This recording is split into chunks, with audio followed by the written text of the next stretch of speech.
Assalamualaikum warahmatullahi wabarakatuh. Selamat pagi, selamat siang, selamat sore, maupun selamat malam kepada Pak Hendra dan juga teman-teman sekalian. Perkenalkan, nama saya Andre Benedik Simangunsong dengan NIM 187241010 dari kelompok 28 kelas Machine Learning I2. Jadi pada kesempatan kali ini saya akan mempresentasikan hasil akhir dari proyek ujian akhir semester saya. Nah, sama seperti video sebelumnya yang progres pertama, kita akan membahas mengenai sebuah artikel yang berjudul Improving Support Vector Machine Performance for Type 2 Diabetes Prediction with an Improved Nonlinear Kernel, Insight from the PIMA Dataset. Oke, jadi tanpa basa-basi langsung aja kita lanjut ke latar belakangnya. Oke, nah seperti yang kita ketahui bahwa diabetes tipe 2 ini merupakan penyakit metabolik kronis yang jumlah penderitanya dari tahun ke tahun semakin meningkat. Dan diabetes tipe 2 ini berpotensi menyebabkan komplikasi serius pada berbagai organ tubuh, seperti penyakit pada jantung, pembuluh darah, maupun pada jaringan syaraf. Dan ternyata, machine learning ini telah banyak dimanfaatkan untuk membantu manusia dalam memprediksi dan mendeteksi dini diabetes tipe 2 ini.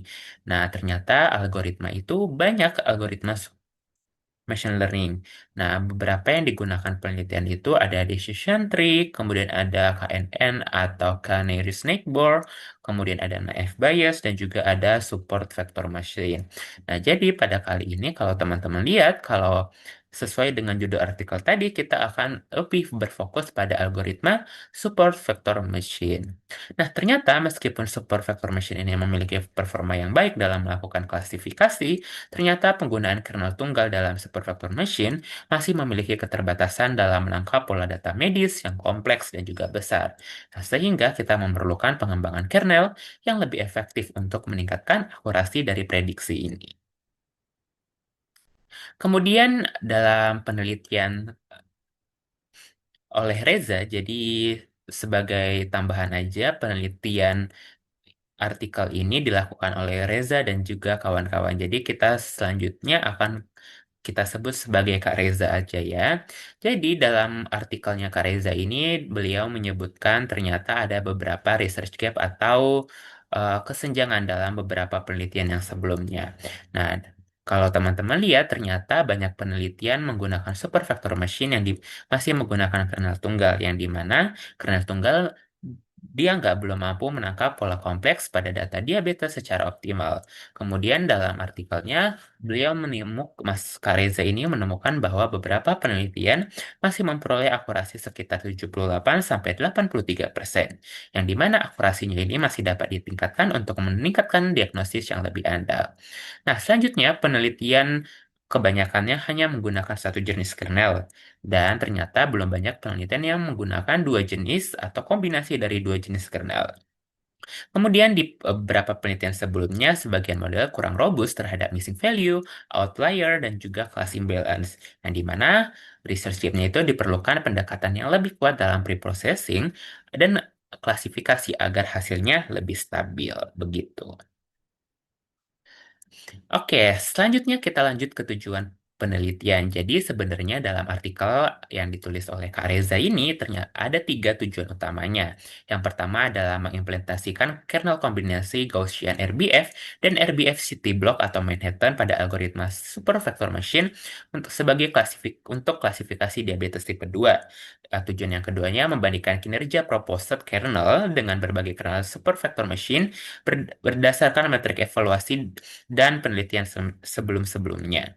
Kemudian yang ketiga itu mengevaluasi kemampuan proposed kernel dalam memprediksi diabetes tipe 2 menggunakan dataset PIMA Indian Diabetes Database. Nah, sebenarnya kalau dalam artikelnya itu jadi 1, 2, 3-nya, dan untuk penelitian yang dilakukan oleh saya sebagai skenario tambahan terdapat pada tujuan yang keempat, yaitu menganalisis pengaruh metode capping dan juga variasi stratified fold cross validation terhadap kinerja model support vector machine. Oke. Nah, selanjutnya kita akan lanjut ke daftar. teorinya. Jadi, kita harus kenalan dulu apa sih diabetes mellitus tipe 2. Jadi, diabetes mellitus tipe 2 ini seperti yang disebutkan sebelumnya merupakan penyakit metabolik yang ditandai oleh hiperglikemia akibat gangguan sekresi insulin, kerja insulin maupun keduanya. Diabetes tipe 2 ini ditandai oleh resistensi insulin dan gangguan fungsi sel beta pankreas, serta dipengaruhi oleh berbagai faktor resiko seperti usia, aktivitas fisik, BMI, teknik tekanan darah, dan riwayat keluarga. Nah, oleh sebab itu, deteksi dini sangat penting untuk mencegah komplikasi dan mendukung pengendalian penyakit melalui penerapan pola hidup sehat.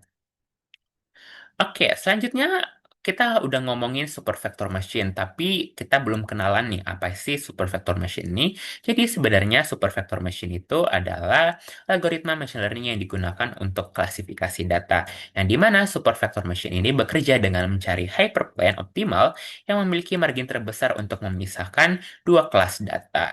Nah, pada data yang tidak dipasangkan secara linear, SVM ini menggunakan fungsi kernel untuk memaktakan data ke ruang fitur berdimensi lebih tinggi, yang di mana fungsi kernel ini digunakan untuk mengukur kemiripan atau jarak antar data sehingga proses klasifikasi menjadi lebih efektif. Oke, kita lanjut ke slide berikutnya. Oke, jadi kalau sebenarnya dalam penelitian ini ada pada dasarnya ada 4 jenis kernel tradisional. Kalau teman-teman lihat ada linear kernel, kemudian ada juga polynomial kernel, kemudian ada Gaussian radial basis function atau RBF, dan juga sigmoid kernel. Nah, ternyata ada dikembangkan di beberapa jenis kernel nih dalam penelitian-penelitian sebelumnya. Kalau teman-teman lihat ada 12 jenis kernel yang telah dikembangkan. Yang pertama ada RBF Minkowski, kemudian ada RBF City Block atau Manhattan, kemudian RBF Standardized Euclidean Kernel, kemudian ada RBF Cousin, RBF Correlation, RBF Shape, B-Shaped, kemudian ada RBF Canberra, kemudian RBF Bray-Curtis, kemudian ada RBF Mahan-Lobis, kemudian ternyata ada kombinasi dua kernel yang kalau teman-teman lihat bahwa yang pertama itu ada Integrated Kernel One yang merupakan kombinasi antara RBF Canberra Kernel dan juga RBF Bray-Curtis. Kemudian Integrated Kernel kedua merupakan gabungan antara Correlation Kernel dan juga Shape kernel. Dan yang kemudian integrated kernel yang ketiga merupakan kombinasi antara Minkowski kernel dan juga Cousin kernel. Begitu teman-teman. Nah, selanjutnya kita lanjut dan ternyata dalam penelitian yang dilakukan oleh Kak Reza ini ternyata menggunakan sama seperti integrated kernel sebelumnya. Jadi itu dia mengusulkan klasifikasi diabetes tipe 2 menggunakan kombinasi antara RBF kernel atau Gaussian dengan RBF City Block atau Manhattan. Nah, kalau teman-teman lihat rumusnya bahwa itu ada P dikali K RBF kernel ditambah 1 min P kali RBF city block kernel, di mana P adalah 0 sampai 1. Nah, kalau teman-teman lihat ini, jadi P itu kalau seperti kayak seberapa kuat sih, jadi kayak bobotnya masing-masing. Jadi bobotnya si RBF ini segini dan bobotnya yang di sini segini. Tapi kalau jumlahkan bobot mereka harus 1. Oh iya, sebagai tambahan teman-teman, ternyata RBF kernel ini juga dipengaruhi oleh beberapa parameter. Yang pertama itu adalah parameter C dan juga adalah parameter gamma. Apa itu parameter C? Jadi sebenarnya parameter C itu lebih ke batasan. Jadi seberapa besar kesalahan klasifikasi, sedangkan kalau gamma itu dapat ibaratkan sebagai titik-titik poin begitu. Oke, selanjutnya kita akan lanjut ke eh, PIMA Indian data Diabetes Dataset. Jadi ini adalah dataset yang kita gunakan.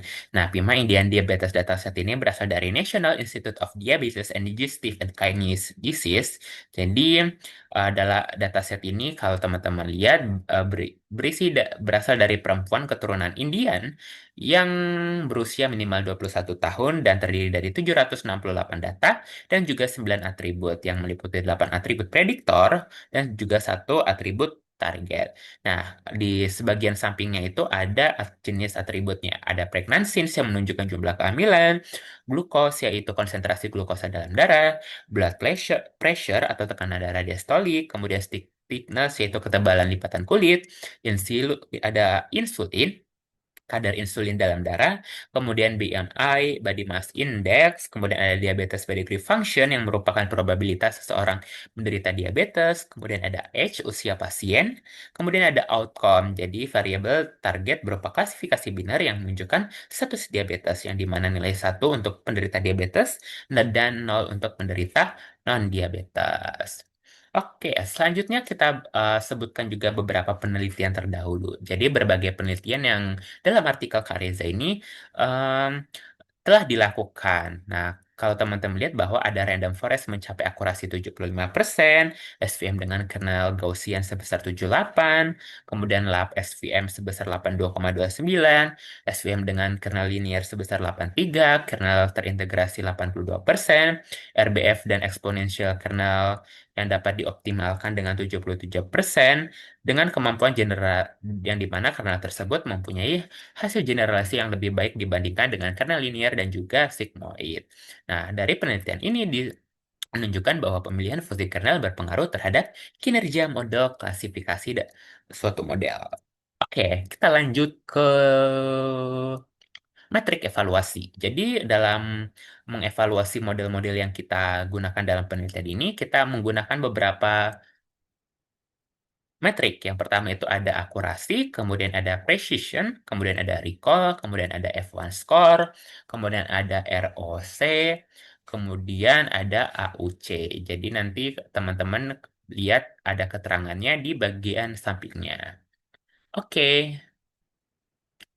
Oke, selanjutnya kita akan lanjut ke metodologi penelitian. Nah, kalau dalam penelitian sebelumnya itu kan sebenarnya ada dalam video sebelumnya itu ada 8 tahapan. Jadi sebenarnya dari 8 tahapan itu sebenarnya saya padatkan, bukan saya hilangkan, tapi saya padatkan menjadi 6 tahap utama. Jadi sebenarnya caranya itu sama seperti yang video sebelumnya dan juga artikel yang ada di Kak Reza ini. Oke, jadi yang pertama itu kita akan melakukan pengumpulan dataset. Jadi sudah kita lakukan yang di mana dataset yang kita gunakan itu menggunakan PIMA Diabetes Dataset. Kemudian pre-processing data. Yang di mana pre-processing data ini terdiri dari imputasi missing value, kemudian data balancing atau kita menggunakan SMOTE. Kemudian kita akan mengeliminasi atau capping outlier, kemudian kita akan melakukan standarisasi data. Nah, sebagai pengingat teman-teman, jadi nanti kalau di penelitiannya yang Kak Reza itu, jadi tuh dia mengeliminasi si outliernya, jadi dipotong, dihapus. Sedangkan alternatif atau penelitian tambahan yang dilakukan oleh saya itu, jadi saya akan tidak menghapusnya, tapi saya mengcapping outliernya atau mengganti dengan batas atas sama batas bawah dari suatu kolom begitu. Nah, kalau teman-teman lihat ada data balancing dan juga standarisasi data.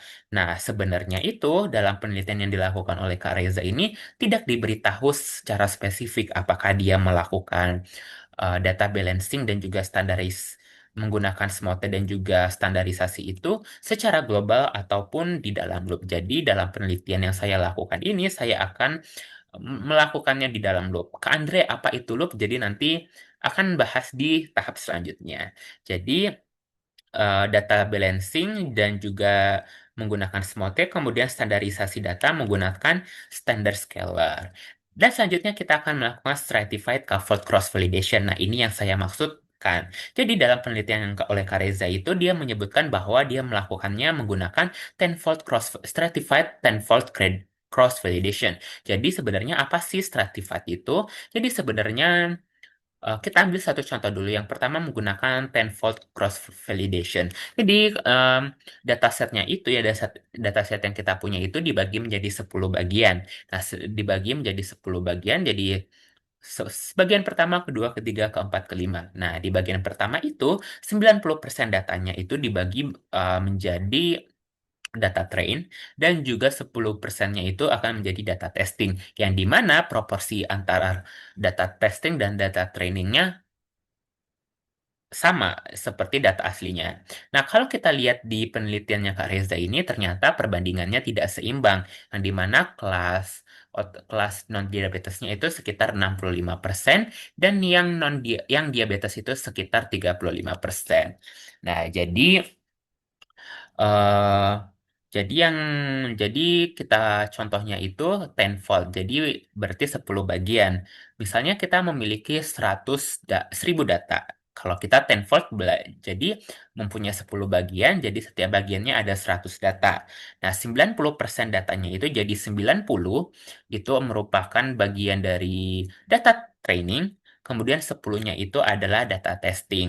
Nah, kemudian eh, perbandingannya adalah 65%, 35%. Jadi dari 10, misalnya kita ambil yang testing, data testingnya. Tadi kan 10.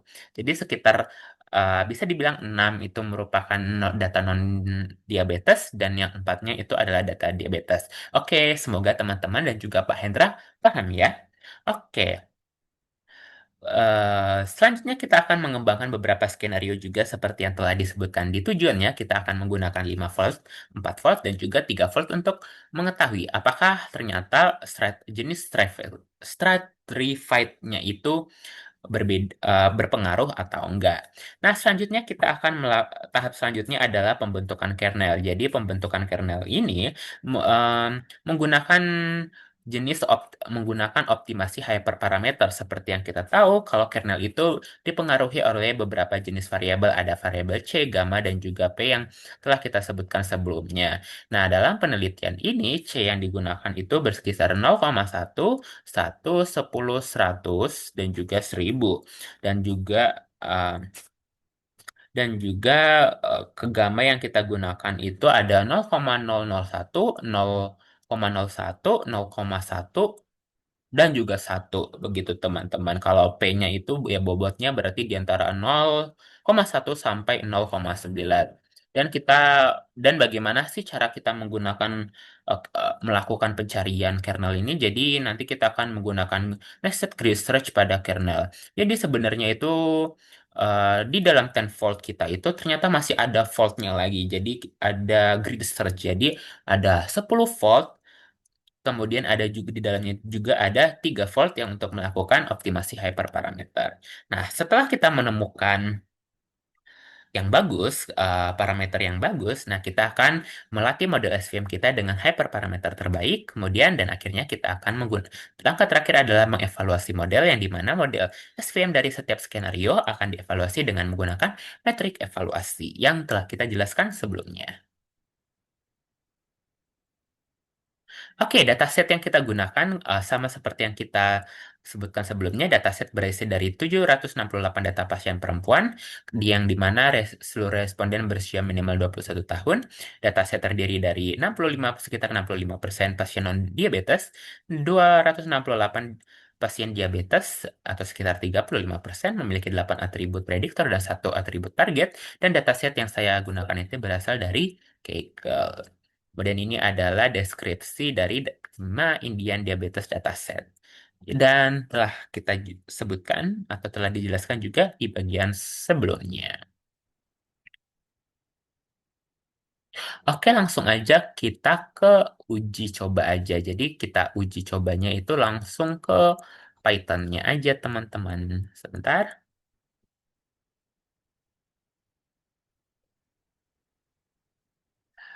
Oke, jadi sebenarnya kalau teman-teman lihat ada dua skenario utama yang saya tunjukin ini. Ada skenario pertama yang dimana kita menghapus outlier, dan kemudian skenario kedua yang dimana kita melakukan capping pada outlier begitu. Oke.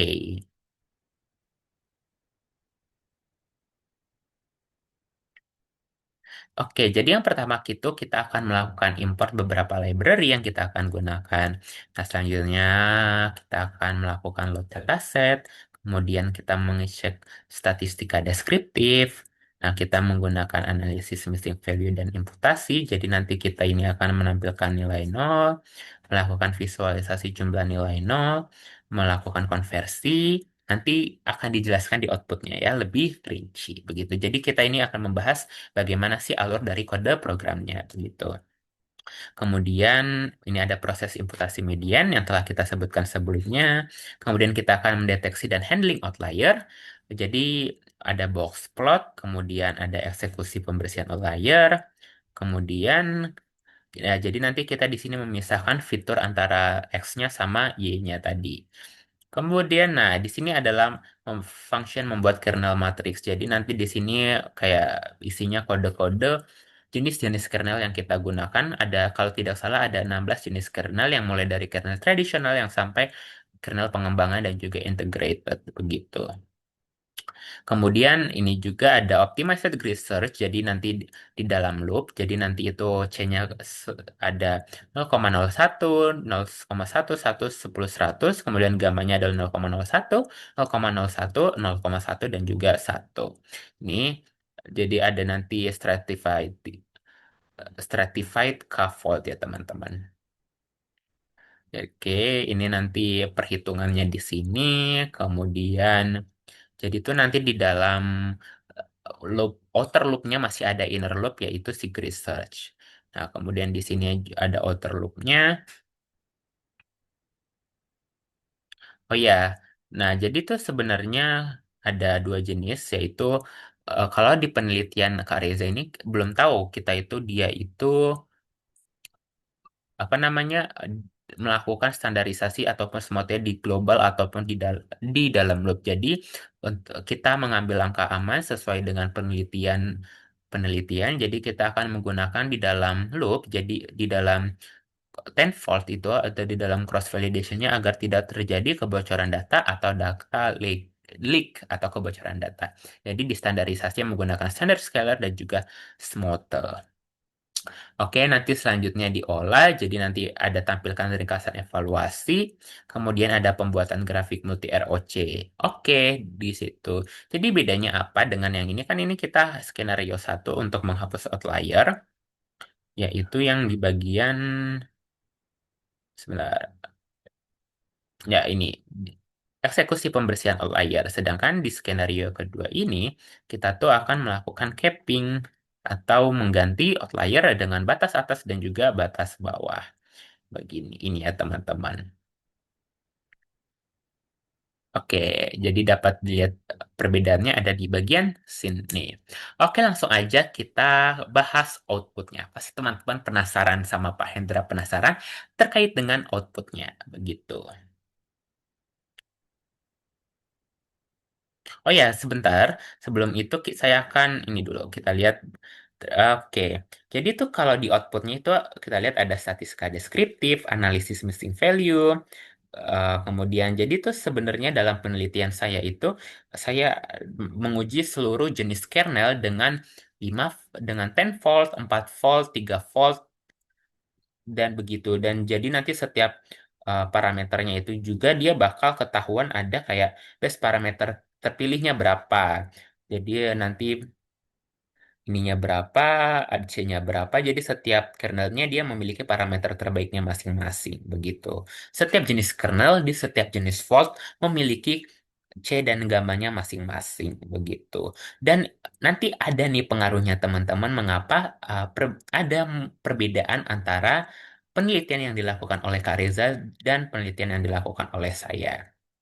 Oke, kita langsung lanjut aja ke pembahasan outputnya.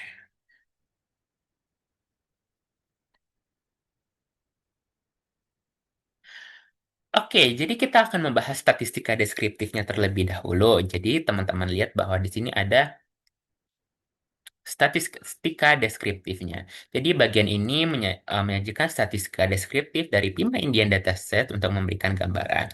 Jadi nanti kalau teman-teman di sini lihat ada di sini ada bagian variabelnya, kemudian di sini ada rata-rata, standar deviasi, kemudian integer dan juga numerik. Jadi output yang ada di terminal VS Code itu saya rangkum ke dalam tabel dan tabel di GDocs, lalu saya masukkan ke dalam PPT ini. Oke ya, tidak ada masalah. Nah, sekarang kita lanjut. Nah, ini adalah analisis dan dari missing value ini. Nah, seperti yang kita tahu, jadi langkah pertama kali dalam menganalisis missing value itu kita akan mengecek seluruh jumlah nilai nol terlebih dahulu. Kenapa? Karena dalam beberapa penelitian ternyata ada beberapa variabel itu kalau eh, beberapa penanganan nolnya itu jadi diganti. Jadi maksud saya itu ada beberapa kondisi yang dimana kalau nol itu dia itu ada yang kondisinya valid ataupun tidak valid. Nah, apa itu yang dimaksud dengan kondisi valid dan juga kondisi non valid? Nah, sebenarnya, nah misalnya kalau pregnancies ini jumlah nilainya ada 111. Jadi apakah mungkin kalau seorang perempuan bisa tidak mengalami kehamilan? Bisa aja, oke, bisa kan? Jadi nanti dia jumlah nilai nolnya dihapus. Jadi nanti glukos. Kalau glukos, apakah mungkin kalau kadar gula darah seseorang itu nol? Nggak mungkin kan? Jadi tetap dipertahankan dengan nilai nol.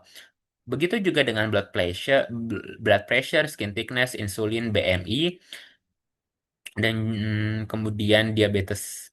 Nah, yang empat ini sebenarnya kan nggak mungkin ya kalau nilainya nol. Jadi mereka tetap dipertahankan di angka segini. Sedangkan diabetes pituitary function nol, H nol, berarti di sini nggak ada jumlah nilai nol, berarti ada di dataset aslinya ada angkanya dan outcome ada 500. Berarti yang nol itu adalah yang tidak diabetes. Nah, kita lanjut yang ke sini. Nah, glukos ada 5, blood pressure 35, skin thickness 227, insulin 374, BMI 11. Dan ternyata dalam penelitian dilakukan oleh Kak Reza dan juga banyak penelitian itu mereka tuh menjadikan angka nol itu sebagai missing value begitu teman-teman. Jadi karena itu tuh karena angka nol itu kayak tidak mustahil karena mustahil untuk beberapa variabel ini jadi nanti diganti menjadi none gitu. Oke, nah selanjutnya kan tadi kan ada beberapa jenis variabel nilai yang kita buat jadi missing value. Nah, selanjutnya kita akan mengimputasi missing value-nya itu dengan median. Nah, seperti yang teman-teman lihat bahwa di sini ada dua gambar perbandingan sebelum dan sesudah sebelum imputasi. Nah, kalau teman-teman lihat di sini ada tuh garis-garis. Jadi ini kayak bisa bisa dibilang sebagai missing value-nya. Dan setelah kita melakukan pengujian dan ternyata imputasi dengan median ternyata bersih nih. Jadi dapat terbukti bahwa imputasi dengan median telah berhasil dilakukan. Kenapa penelitian Kak Reza ini menggunakan median? Jadi sebenarnya dalam penelitiannya menyebutkan agar tidak mengganggu distribusi data. Oke. Nah, selanjutnya kita akan mengecek outlier gitu. Jadi, kalau kita lihat di sini penanganan outlier yang dilakukan dalam dua skenario yaitu penghapusan data outlier sesuai pendekatan Kak Reza ini, Reza et al. Dan juga metode cupping yang membatasi nilai outlier pada batas tertentu yang dilakukan oleh saya. Kemudian kedua skenario dibandingkan untuk menganalisis. Nah, ini kita coba cek outlier awalnya dulu ya, teman-teman. Kalau teman-teman lihat di sini ada insulin, skin thickness, blood pressure, pregnancies, BMI, diabetes pedigree function, dan age. Itu teridentifikasi memiliki outlier yang ditandai dengan ada titik-titik ini. Oke, nah selanjutnya kita akan mendeteksi outlier. Ya, prosesnya namanya deteksi outlier, tapi penanganannya berbeda. Yang pertama kita akan melihat hapus outlier terlebih dahulu. Nah, kalau dari outputnya itu proses eliminasi outlier mengurangi jumlah data dari 768 menjadi 332 baris, sehingga sebanyak 436 baris dihapus. Wah, banyak banget ya teman-teman. Nah, kalau teman-teman lihat di sini ternyata ada beberapa apa namanya ini beberapa variabel atau fitur yang kok dia masih memiliki titik-titik. Nah, ternyata dia itu sebenarnya bukan menghapus outlier ya. Jadi sebenarnya yang pertama kondisi awal dia memiliki outlier kemudian dihapus dan ternyata itu menciptakan outlier baru lagi. Karena itu karena penghapusan outlier itu menciptakan distribusi data yang berbeda. Nanti gimana kalau dihapus ada outlier. Jadi nanti kita cukup sekali aja begitu. Kemudian kita lihat ada di capping outlier, metode IKR capping membatasi nilai di luar rentang 1,5 dikali IKR curve ya, dengan menggantinya menggunakan batas bawah atau batas atas, sehingga tidak ada data yang dihapus, jumlah data tetap 768 baris dan lebih banyak tentunya. Nah, teman-teman bisa melihat perbandingannya kalau di sini nggak ada titik-titik, ini juga ini ada titik-titik. Tapi kita akan membuktikan terlebih dahulu. Nanti dibilang PPT ini bohong-bohongan gitu kan. Oke, yang kita lihat ini yang kita ke skenario yang ini dulu. Nah, kalau skenario yang hapus outlier itu, kalau teman lihat ini ya, jumlah baris data 768 baris, jumlah baris data set akhir 332. Nah, sedangkan yang untuk ini, yang capping outlier, nih, jumlah baris 768, jumlah baris 768 baris, yang berarti tidak ada yang terhapus. Oke, kita lanjut. Oke, kita akan membahas mengenai perbandingan yang saya dapatkan terlebih dahulu. Jadi skenario pertama itu kita akan sesuai paper yang dimana kita akan membandingkan hasil apa yang saya dapatkan itu dengan apa yang ada di paper. Nah, seperti yang telah dijelaskan sebelumnya, kalau yang penelitian dilakukan oleh Kak Reza itu menggunakan stratified fault cross validation. Tapi kita nggak tahu dia meletakkan smoother sama standarnya, standar scalarnya di mana. Sedangkan penelitian yang saya lakukan itu s- eh, dan s- penelitian saya lakukan itu menggunakan stratified and fault cross validation yang di mana kita menggunakan smoother dan juga standar scalarnya di dalam loop dan juga kita menggunakan eh, optimasi hyperparameter. Jadi sebenarnya yang di penelitian Kak Reza ini kita nggak tahu nilai C-nya berapa, nilai P-nya berapa, nilai gamanya berapa. Dan sedangkan kalau saya itu kan udah disebutkan sebelumnya. Jadi nanti kita bisa membandingkan. Nah, kalau teman-teman lihat bahwa ini penelitian yang dilakukan oleh saya, parameter terbaiknya adalah C10, gamma 1, P di 0,02. Ingat ya, ini proposed kernelnya. Kalau teman-teman lihat bahwa average-nya 0,6, 66,75%, kemudian presisinya 53,54%, kemudian recall-nya 35,68%, F1 score-nya 41,02%. Nah, kalau teman-teman lihat di sini bahwa ada ya confusion matrix. Jadi nanti kalau teman-teman lihat bahwa dari hasil confusion matrix menunjukkan model lebih baik dalam mengklasifikasikan dengan kelas non-diabetes dibandingkan kelas diabetes. Jadi kalau teman-teman lihat di sini ada true positif, true negatifnya itu ada 184, true positif 41, false positif 33, dan false negatifnya ada 74. Walaupun tapi ini dibilang kurang bagus juga ya, karena precision sama recall-nya tidak terlalu bagus juga. Oke, nah selanjutnya kita melakukan perbandingan dengan apa yang dilakukan. Jadi kita akan membandingkan beberapa jenis kernel-kernel yang ada di Reza sama penelitian yang saya lakukan. Jadi di sini ada 16 ya, 16 jenis kernel. Wah, ternyata banyak ya teman-teman. Nah, kalau ini yang di bagian kiri ini ada yang punya Kak Reza, ini yang punya saya, ini yang punyanya Kak Reza, ini yang adanya punya saya. Begitu ya. Nah, kalau kita lihat di proposed kernelnya, wah kayak ternyata beda jauh gitu loh. Kalau di Reza et al. Ini, Kak Reza, ternyata dia itu ada 85,5, akurasinya 85,5, sedangkan saya turun jauh, yaitu 67,7. Sedangkan precisionnya itu 87 ke 53, kemudian recallnya 83,4 ke 35,6, dan dapat dilihat bahwa perbandingannya sangat jauh. Kemudian advance score-nya 85,2 dan saya mendapatkan 41,0. Kan kenapa sih ternyata bisa beda dan seperti yang telah kita sebutkan sebelumnya kenapa bisa penelitian ini berbeda karena yang penelitian dilakukan Kak Reza ini tidak menyebutkan optimasi hyperparameter yang digunakan apa, kemudian tidak disebutkan smotonya seperti apa dan juga standar scalarnya di mana. Oke, begitu. Jadi pada kesimpulannya terdapat perbedaan karena bisa saja terdapat perbedaan dalam pengolahan preprocessing dan juga optimasi hyperparameternya. Dan kalau kita lihat bahwa penelitian yang saya lakukan ini, dia itu RBF Bray-Curtis yang paling tinggi. Wait, kita lihat dulu RBF Bray-Curtisnya. Nah, ini dia. Dan ternyata yang paling tinggi itu Bray-Curtis dibandingkan dengan seluruh jenis kernel yang dilakukan oleh saya. Itu dia mendapatkan akurasi 72,6, kemudian akurasinya kemudian presisinya 59,7, kemudian recall-nya 72,9 dan lumayan tinggi. Kemudian juga ada F1 skornya 63. Nah, sedangkan kemudian juga ada RBF Cosin yang kandidat terbaik juga yang ini. Jadi dia itu akurasinya 71, eh, precisionnya 57, kemudian ada recallnya lumayan tinggi juga 77,3 dan itunya 6, F1 skornya 65,2. Nah, perbedaan ternyata kita lihat di bagian akhir ini. Ini di bagian akhir ternyata kenapa bisa berbeda yang antara punyanya Kak Reza sama punya saya ternyata dipengaruhi oleh penggunaan Stratified Tenfold, Cross Validation, dan Grid Search untuk optimasi hyperparameter. Oke, kita sudah selesai ke dan selanjutnya kita matrix seperti yang saya sebutkan sebelumnya ada matriks selanjutnya yaitu ROC dan juga AUC teman-teman. Lihat nih.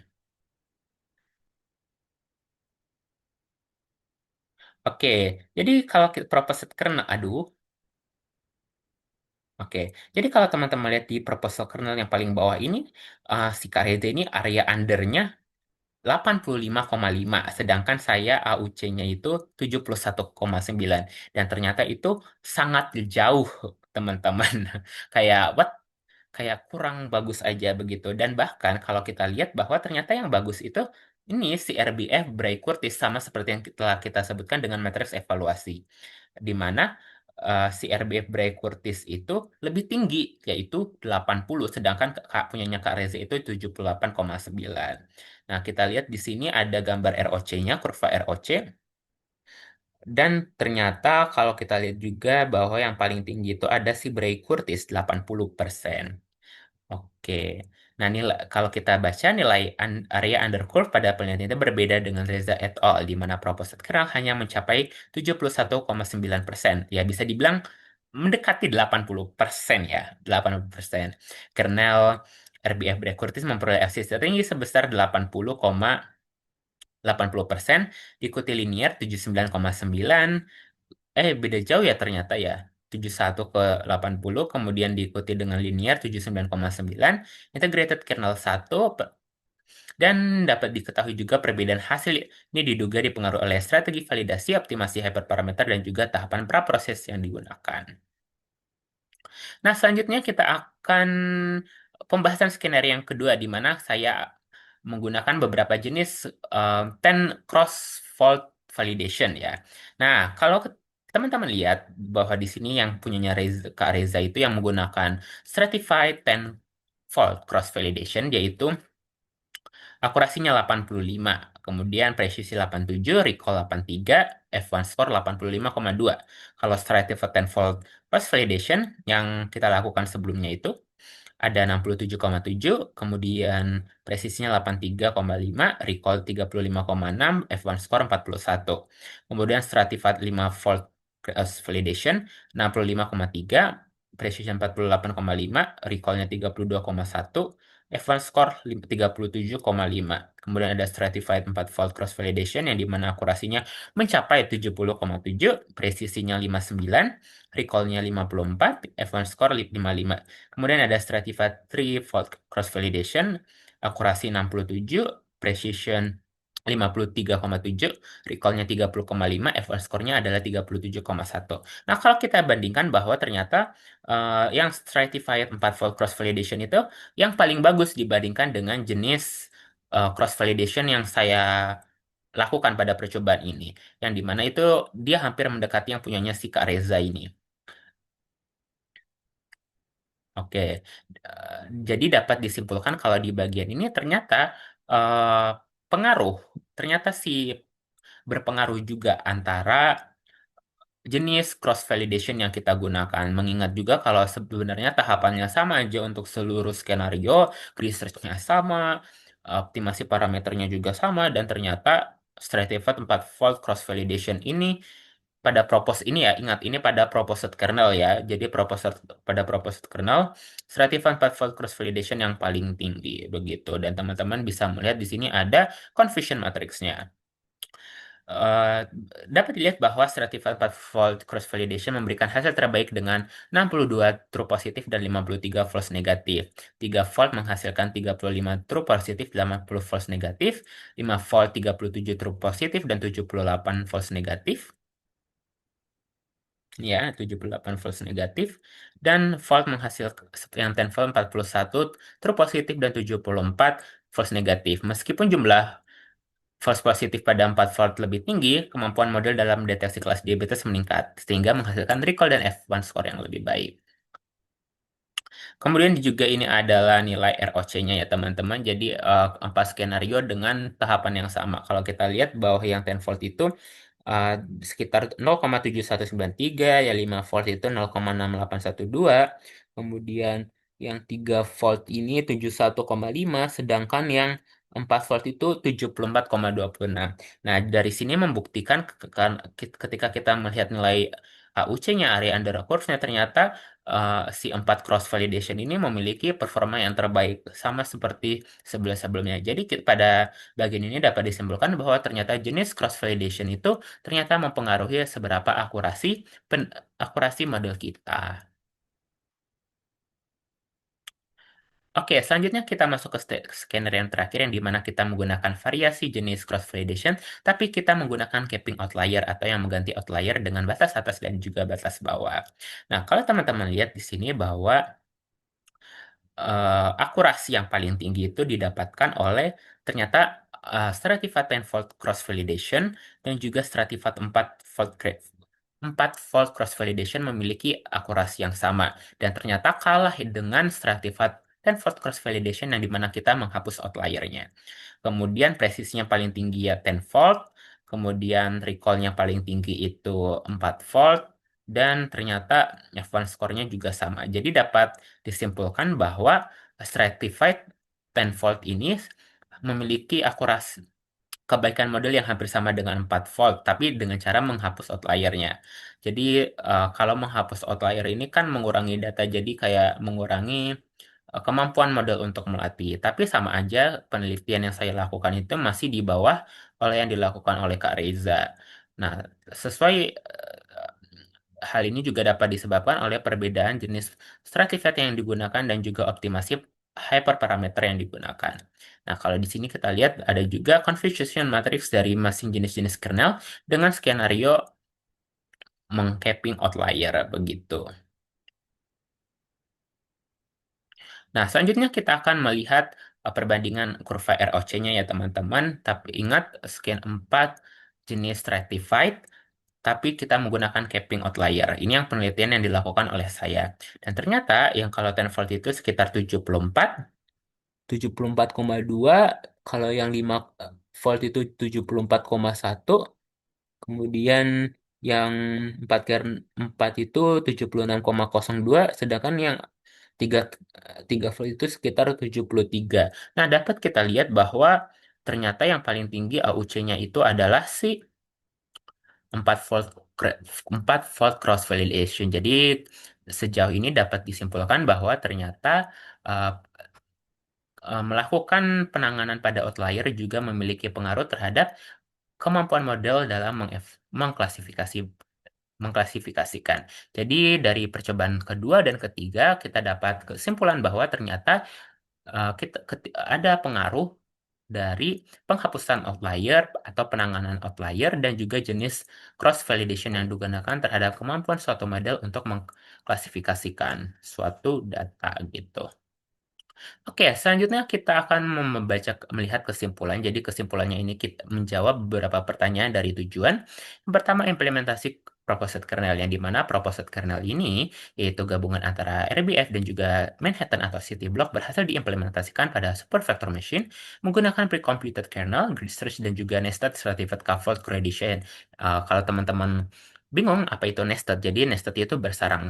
Jadi tadi kan ada 10 volt yang untuk sebagai melatih model dan juga ada yang 3 volt untuk melakukan optimasi hyperparameter.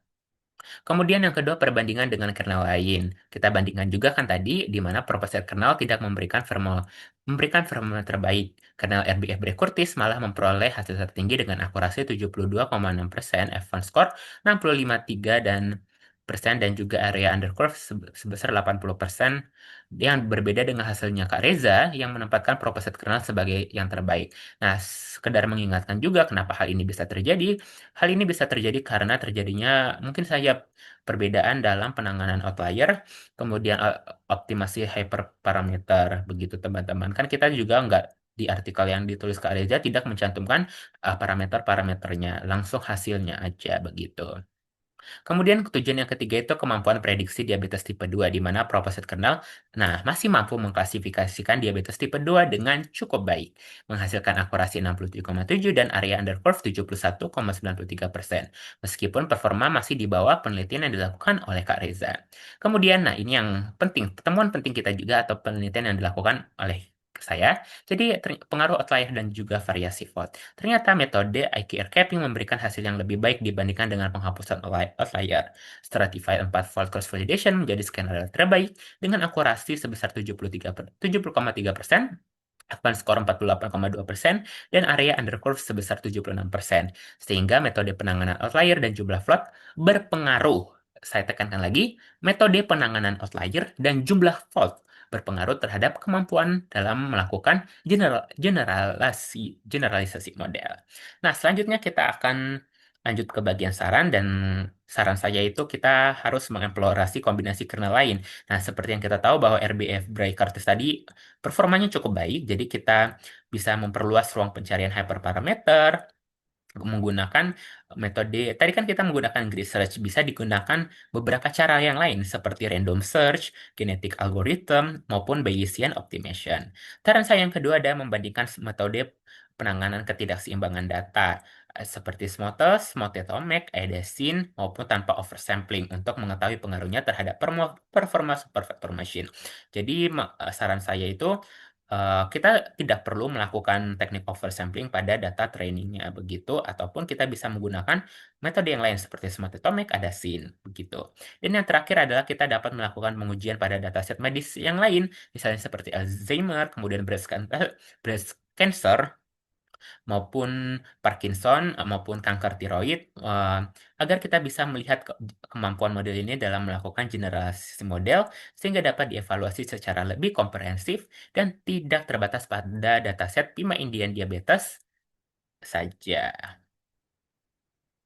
Oke, teman-teman, dan akhirnya kita sampai di daftar pustaka, dan ini adalah acuan artikel saya. Kalau teman-teman saya di sini bahwa ada artikelnya, ya ditulis oleh Kak Reza dan juga teman-teman. Ini ya, ini ada tautan YouTube progres pertama. Jadi nanti sebenarnya ada perbedaan antara progres pertama, slide progres pertama sama progres kedua, tapi pada dasarnya itu sama.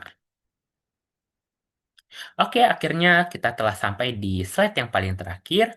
Oke, saya meminta maaf kepada Pak Hendra dan juga teman-teman sekalian yang mungkin saja tidak nyaman dengan perkataan saya selama saya melakukan presentasi. Saya juga meminta maaf kepada Pak Hendra dan juga teman-teman saya apabila saya menggunakan kata-kata yang tidak pantas, begitu.